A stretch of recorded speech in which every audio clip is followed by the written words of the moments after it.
Look at this. A dog, he ran away from the owners. Do you think white people should be allowed to say the N-word? No. Oh shit, the table's leaving.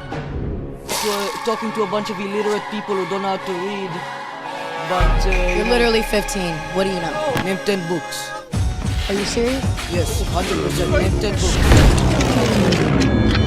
Trolling is an art form that predates the internet by centuries. Since the dawn of civilization, there have always been people willing to say or do anything just to elicit a reaction out of others. Argumentation can be a thrilling and cheap form of amusement, even if you don't believe a word of anything you're saying. Whether we admit it or not, humans are drawn to conflict, and with the rise of the internet, which lets us argue with whoever without facing any real-world consequences, trolling has undoubtedly become a defining feature of online activity. But today, we've reached a point where trolling and genuine opinion are so entangled in our conscious psyches that people can no longer tell the difference. On the internet, the line between mockery and belief isn't just blurred, it's gone. From Elon Musk tweeting he loves Trump as much as a straight man can love another man, to a Kanye West pushing the envelope so far that nobody takes him seriously while still being one of the most influential people alive. Trolling isn't just part of the culture, it is the culture, and nobody has mastered this quite the same as Matan Evans. Matan is an Israeli 18-year-old, or I'm sorry. Yeah. No, you're not. Well, I mean, I was born in 2002, so I mean, it adds up. Well, when's your full birth date? April 23rd. 2000. 3. You wouldn't be 15. You'd be 20. No. 15-year-old marketing genius who has managed to corner a market most people wouldn't even consider legitimate, capitalizing on the strange overlap where irony becomes influence and where attention alone is the only currency that matters. Growing up on the internet at a similar time as Matan, it's safe to say mid to late 2000s kids grew to have an innate ability to merge irony with sincerity, originally starting his online escapades from a humble beginning of only wanting to bring attention to a passion close to a young Matan's heart, the 2019 Free Hong Kong movement. For those unaware, the Free Hong Kong movement was a protest that began in 2019 when the local government proposed a law that would allow people in Hong Kong to be extradited to mainland China for trial. And a lot of people saw this as a threat to Hong Kong's autonomy and legal freedoms, which had previously been protected under a systems called One Country, Two Systems, ever since it was handed over from Britain to China in 1997. But what initially started as opposition against just that one law quickly turned into a larger pro-democracy movement demanding more rights, government accountability, and protection from Beijing's growing influence. Despite being from Los Angeles, California, a young Matan saw this as an injustice and began to make various posts and videos in support for Hong Kong online. This would also be where Matan would first broadcast one of his now many showcases of media hijacking, where while waiting to be on the dance screen at a Los Angeles Clippers game, he would display a Free Hong Kong shirt to most likely millions of unaware American viewers. He would also pull a similar stunt that same year at BlizzCon 2019, an annual gaming event hosted by the popular video game company Blizzard, where Evans would rush a Q&A panel shouting, A possibility that there could be a character we know is connected. You got a question, mate? Yeah. Free Hong Kong. Sounds good. All right. Thank you. All right. Sorry about that. This little stunt would garner a bit of buzz online and would even land Matan his first ever interview with Owen Schroyer, media host for the popular and controversial broadcast InfoWars. Young stars of the conservative movement right here, and that is Matan Even. Tell people about, how you came to this point of fighting for Hong Kong freedom on social media, how it began. I gained a little bit of a following on Twitter, and since then I've been making sort of daily videos, or almost daily, on how the Hong Kong police, and obviously they're associated with China, have actually been attacking innocent protesters who've done nothing wrong, how the Hong Kong police have pepper sprayed the protesters in the face for no reason, and just other things similar to that. when it just doesn't add up and they shouldn't be doing it. Here, Evans would continue to make posts and support the movement online until, as what happens with most protests, more time would pass, no change would be made, people would lose interest, and Matan would slowly stop engaging online, where he mostly just quietly returned to a typical teenage life. No more viral moments, no more surprise appearances, just a regular kid going to school, hanging with friends, and growing up in Los Angeles. And for the next few years, Matan stayed silent, but that silence inevitably wouldn't last forever, when in 2022, Matan gave, still to this day, his most notorious moment. At the annual Game Awards hosted in California, Elden Ring, a game praised for its brutal difficulty and breathtaking design, had just taken home the Game of the Year. The stage was glowing. Hidetake Mikazaki, the game's director, stepped up with his team to accept the honor, but an unexpected guest tagged along with them. A young Jewish boy dressed in a black blazer and sneakers had somehow walked on stage with them, calmly, confidently, and like he belonged there. He stood silently behind the developers, just waiting for that perfect moment. Then, just as the speech wrapped up, he stepped forward, took the mic, and launched the start of his career. Hey, Matan. You know, real quick, I want to thank everybody and say that I think I want to nominate this award to my Reformed Orthodox Rabbi Bill Clinton. Thank you, everybody.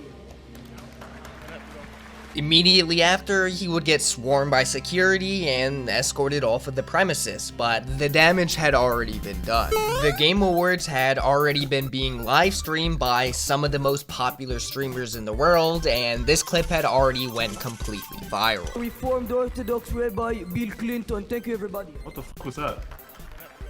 I don't know what that was. I thought he was like part of the production team.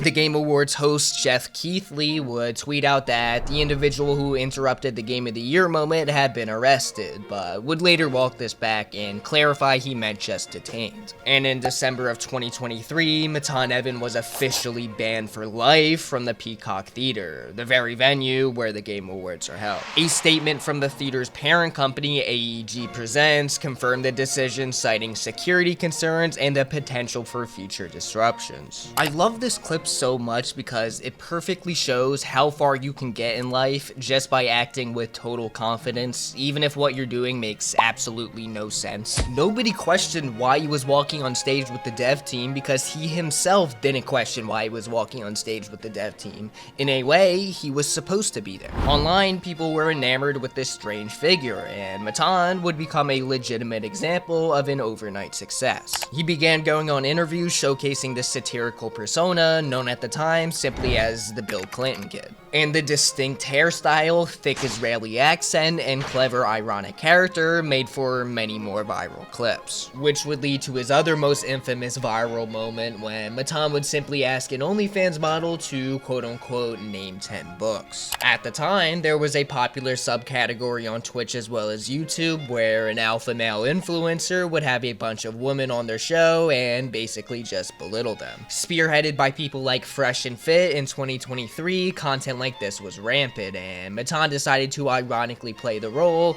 of one of these alpha male influencer figures. During a live stream on Neon Sniper Panda's Twitch page, surrounded by a bunch of OnlyFans models, Matan had been going back and forth with the girls on various issues. But one OF creator, Sophia Mina, was much more outspoken than the rest, making fun of Matan's looks and intelligence until he just couldn't take it. You're literally 15. What do you know? You know how to read. Yes, I do know how to read. Name 10 books. Are you serious? Yes, 100%. Name 10 books. Say it again, Gango. Here, Matan's Twitter followers would more than triple, and he would start appearing on multiple top streamers' platforms like Hassan, iShowSpeed, Kai Cenat, and Sneeko. Right, you know, I'm actually probably going to be heading to Hollywood Boulevard later today, and I'll be helping the homeless community by giving out broken cameras. Why not working cameras? They're too expensive.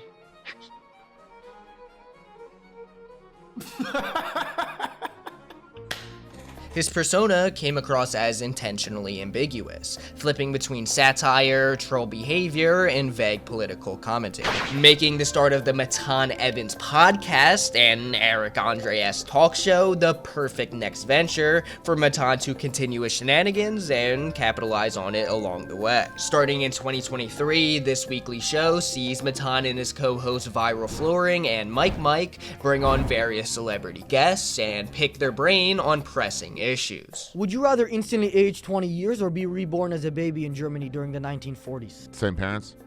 Sure. Same family members. Age 20 years, I'm gone. I got a chance if they give me away to one of those Christian families. Yeah, But it seems like your raise main that identity child. is being Jewish. That's like the main character trait, no? No, it's Which one is it then? New Yorker. It's the same thing. Yeah, it is. You don't act like I think that Matan, especially for how young he is very naturally funny and extremely clever with how he conducts interviews, and the podcast has become his main focus ever since its inception. Some notable guests have been Joshua Block of World of T-Shirts fame, Mark Normand, Toji, and of course Sam Hyde, someone who I've also made a video on, who decided to bring 20 Indians with him onto set. Would you ever consider running for some sort of political office?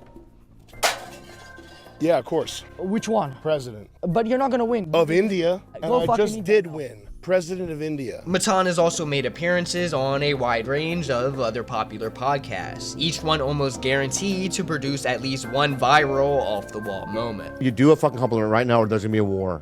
You have good posture. Thanks. Give him a compliment now. Nope. Yeah, yeah. Yeah, please give him a take. I have to. It's required. Yeah. It's required. You could lose some weight. Okay. That's not a compliment, but I'll take it.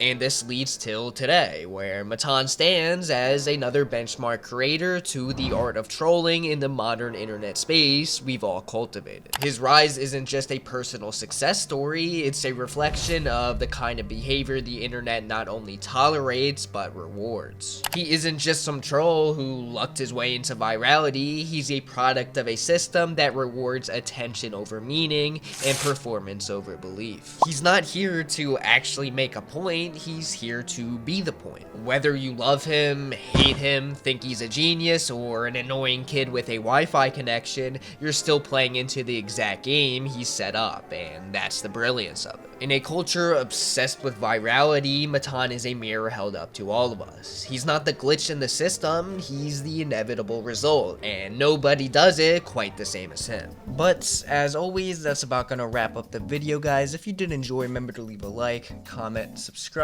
Being a smaller creator myself, that really does help out a ton. Yeah, this video was a lot of fun to make. Starting to get back into video creation. I hope you enjoyed this video. I got plenty more that you can check out if you enjoyed this one. So yeah, please support and have a nice one. Peace.